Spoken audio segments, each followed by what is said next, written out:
আসসালামু আলাইকুম রহমতুল্লাহি বরকাত। সম্মানিত ভাইয়ের আলহামদুলিল্লাহ, আমি আপনাদেরকে একটা বিশাল পরীক্ষিত একটা আমল দেব। এই আমলটা আপনারা করে দেখতে পারেন। আলহামদুলিল্লাহ পরীক্ষিত। হ্যাঁ আলহামদুলিল্লাহ। দেখেন, আমি আপনাদের সামনে কিতাব থেকে একটা আমি তদবির আপনাদেরকে দিচ্ছি। এই যে দেখতে পাচ্ছেন আপনার আয়াতগুলো, এই যে আয়াতগুলো যাদের বাড়িতে ছোটো ছোটো বাচ্চা কান্নাকাটি করে, আপনার রুমে থাকলে বাচ্চা 3 মাস 4 মাস বাচ্চা ওইদিকে ওইদিকে কান্নাকাটি করে, কিন্তু এই ঘর থেকে অন্য ঘর নিয়ে গেলে বাচ্চা কান্নাকাটি করে না। তো এটা তদবির আমি দিচ্ছি আলহামদুলিল্লাহ। এই যে আপনারা দেখতে পাচ্ছেন, এই যে তদবিরটা, এটা লিখবেন। হ্যাঁ, জাফরান কালি থাকলে জাফরান কালি দিয়ে লিখবেন। আর যদি জাফরান কালি না থাকে, আলহামদুলিল্লাহ সমস্যা নাই। আমার হাফেজ মার মুফতি, আমার উস্তাদ আবু ইসাক সাহেব, যার কাছে আমি হাফেজ হয়েছি, আলহামদুলিল্লাহ মোটামুটি তদবির শিখছি। আরও বিভিন্ন অনেক অনেক উস্তাদ আছে আলহামদুলিল্লাহ।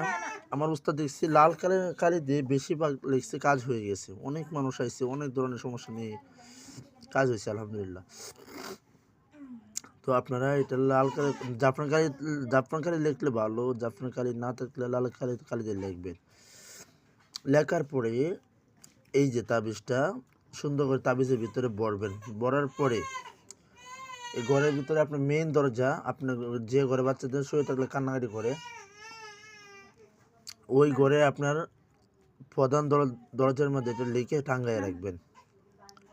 প্রধান দরজার মধ্যে লিখে, যেটা 1 নম্বর দরজা, দরজা তো একটাই থাকে, কিন্তু ঘরে বিভিন্ন দরজা থাকে, তো ওই দরজার মধ্যে এটা লিখে টাঙ্গায় রাখবেন। আল্লাহর কাছে আশাবাদী আলহামদুলিল্লাহ, আর বাচ্চা কান্নাকাটি করবে না ইনশাল্লাহ। আল্লাহ শিফা দান করেন, ঠিক আছে।